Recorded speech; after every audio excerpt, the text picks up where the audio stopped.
sebagai penutup untuk landasan yang kelima tadi tentang wali Allah, bahwa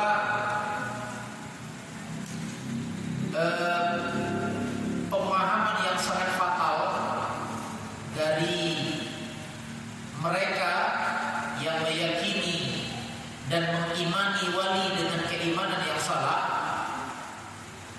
yaitu mereka beranggapan, terutama kaum sufi, mereka beranggapan adalah orang yang mengambil ajaran dari Rasulullah, maka tidak dikatakan oleh mereka itu sebagai wali, karena Rasulullah telah meninggal. Apabila kita mengamalkan sunnah Rasulullah, berarti kita mengamalkan sunnah orang yang sudah meninggal. Ini paham mereka seperti ini. Fala yakunu waliyan indahum, maka menurut mereka orang yang mengamalkan sunnah Nabi bukanlah wali. Maka ini adalah pemahaman yang sangat fatal sekali. Artinya ini adalah pemahaman yang menganjurkan dan mengajarkan kita untuk keluar dari ajaran agama Islam. Ya, waliyadzubillah. Barangkali inilah sebagai penutupnya, dan insyaallah pekan yang akan datang yang akan kita bahas sebagai penutup landasan yang keenam adalah masya Allah sekali, termasuk landasan yang sangat penting untuk kita ketahui, yaitu raddus syubhat allati wada'a syaitan fi tarkil Qur'an was sunnah wa ittiba'il ara' wal ahwa' al mutafarriqah al mukhtalifah, wa ya anna al Qur'an was sunnah la ya'rifuhuma illa al mujtahidul mutlaq, yaitu yang keenam, menolak syubhat atau ajaran yang menyimpang yang ditegakkan oleh syaitan, bertujuan untuk meninggalkan Al-Quran dan Sunnah dan mengikut kepada pendapat dan hawa nafsu dari kelompok-kelompok yang berbeda-beda. Karena sifat kelompok yang mereka itu keluar dari syariat agama Islam adalah kelompok yang mengikut kepada pendapat seseorang dan mengikut kepada hawa nafsu. Maka mereka adalah kelompok-kelompok yang menyimpang. Wa hiya anna al-Qur'an wa sunnah la ya'rifuna illa al-mujtahidul mutlaq, bahwa menurut mereka kelompok-kelompok yang menyimpang itu, menurut mereka Al-Quran dan Sunnah tidak bisa dipahami kecuali dengan seseorang yang mujtahid.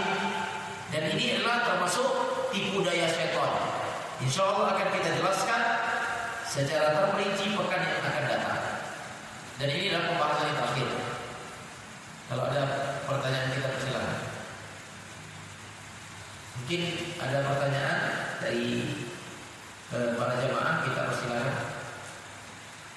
Ya. Ada orang yang dikatakan soleh dapat menyembuhkan suatu penyakit. Dengan ini ditanyakan apa status orang soleh tersebut dan bagaimana hukum orang yang mendatangi orang soleh tersebut untuk disembuhkan. Ya. Dikatakan seorang yang soleh bisa menyembuhkan penyakit, maksudnya mengobati penyakit, ya, yang menyembuhkan Allah.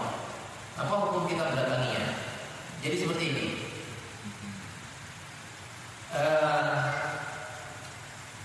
Itu fenomenal. Ada yang benarnya, ada yang salahnya. Yang salahnya dulu ya. Yang salahnya bahwa kita meyakini seseorang itu soleh dan bisa mengobati penyakit. Ini adalah kesalahan. Kalau kita menilai seseorang itu soleh secara zahir boleh. Misalkan kita melihat orang ini sholat rajin, puasa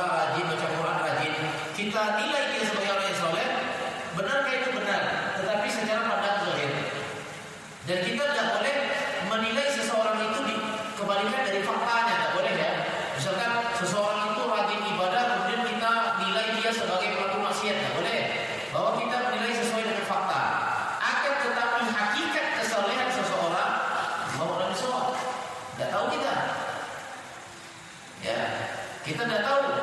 Nah, intinya bahwa meyakini seseorang itu soleh tidak boleh. Tidak boleh. Ini kesalahan yang pertama. Kemudian diikuti dengan bahwa kita meyakini seseorang itu bisa mengobati penyakit. Ini adalah kesalahan yang paling fatal. Kenapa? Karena yang pertama, metode pengobatan yang dibenarkan agama Islam dua. Pertama, medis. Yang kedua, metode pengobatan non-medis. Sepanjang ada dalam tuntunan Nabi Muhammad SAW. Kalau ada non-medis di luar daripada tuntunan, maka dia tidak dibenarkan. Misalkan makan telur ayam kampung pakai baju 7 sumur, bunga 7 warna. Nah, ini tidak boleh. Kenapa? Dia non-medis, kemudian sudah keluar dari, tidak ada dalam tuntunan agama kita, tidak ada. Bunga 7 warna itu tidak ada. Air 7 sumur, kemudian telur ayam kampung sering dibagaikan media untuk berobat, dan ini tidak benar. Kenapa? Karena memang itu biasanya telur ayam kampung itu media dukun untuk berobat, itu media dukun. Artinya tidak boleh kita meyakini seseorang itu bisa mengobati suatu penyakit. Akan tetapi boleh, dan itu yang salahnya ya. Yang benarnya akan tetapi boleh ketika kita melihat seseorang soleh,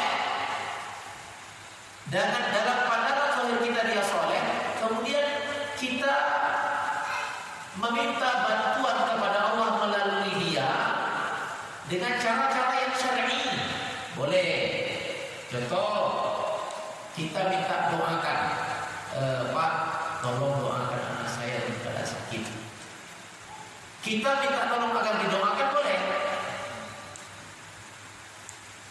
Tapi dengan doa yang barangkali ya tidak langsung itu tidak. Artinya nanti berdoa kepada Allah, ampuni dosa, sembuhkan dia. Artinya dia berdoa kepada Allah, bukan berdoa di hadapan kita, tidak. Dia berdoa di hadapan Allah. Artinya kita berpesan, Pak, tolong doakan anak saya sakit, boleh.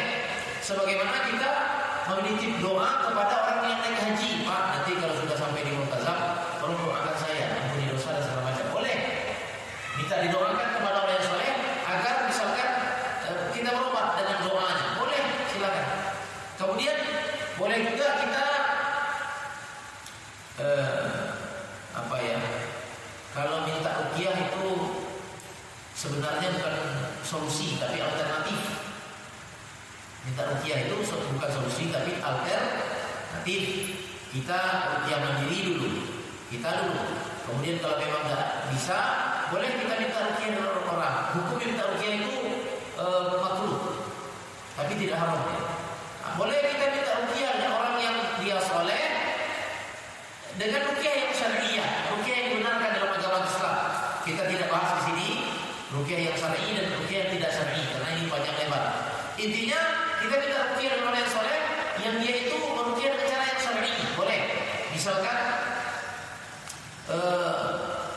anak kita demam atau kita demam, misalkan kita minta tolong sama orang yang kita pandang soleh, tapi bukan status sosial ya, bukan mesti ustaz, kiai, ulama, siapa saja yang barangkali kita lihat ya, barangkali ada tetangga kita yang dia rajin beribadah, rajin puasa, tawadhu, sabar dia, soleh orangnya, boleh kita minta itu. Nah, bacain doa Al-Fatihah. Al-Fatihah itu adalah di antara ayat ruqyah, itu dibenarkan.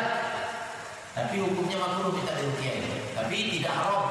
Nah, kita dibacanya Al-Fatihah, kemudian ditiupkan dan kita minum, boleh. Dengan syarat bahwa kita tidak meyakini secara mutlak bahwa ruqyahnya itu adalah ruqyah yang ampuh. Jangan sampai nanti kita meyakini ruqyah itu cuma dari dia saja. Jangan, tidak boleh. Sehingga kalau orangnya itu di ujung kulon kita datangi. Jangan, itu tidak benar itu.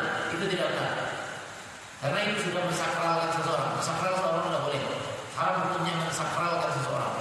Wallahu a'lam. Kira-kira seperti itu. Masih ada tidak?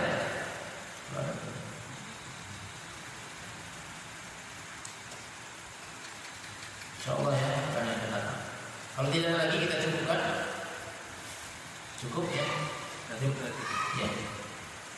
Bagaimana halnya dengan orang tua yang menyekolahkan anaknya, misalkan ada karena alasan ini pondok pesantrennya bagus gitu kan, disekolahkan ke pondok pesantren itu, dan ternyata di pondok itu menganggap bahwa pimpinan pondoknya itu atau pemilik pondoknya itu seorang wali, sehingga ada yang mengatakan bahwa malaikat pun belum sempat, malaikat munkar-nakir itu belum sempat nanya dia di alam kubur gitu. Gimana hukumnya itu tadi? Pondok pesantren yang pimpinannya itu dianggap sebagai wali, sampai malaikat pun tak nanyain. Jadi kita kembali kepada perkataan Imam Ibnu Taimiyah bahwa kata beliau, kalau ada orang yang mengaku sebagai wali atau orang diakui sebagai wali dan dia menerima pengakuan tersebut, maka dia benar adalah wali, tetapi wali syaitan. Karena wali bukan identitas pribadi.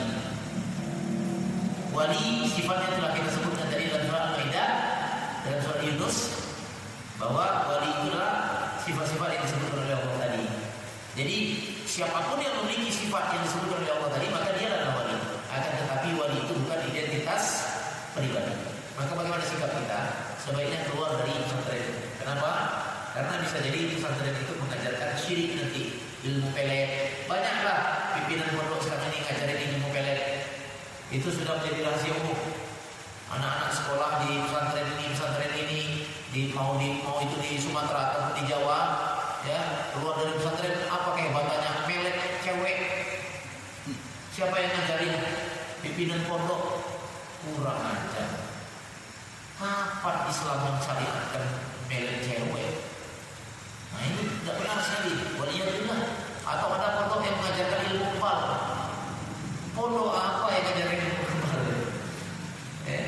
Nabi saja tidak kebal. Kalau syariat agama Islam itu mengajarkan ilmu kebal, Nabi kebal, Ali bin Abi Thalib kebal, Umar bin Khattab kebal, Khalid bin Walid itu panglima perang Rasulullah, sampai di sekujur tubuhnya itu tidak ada yang tidak lecet semuanya kata.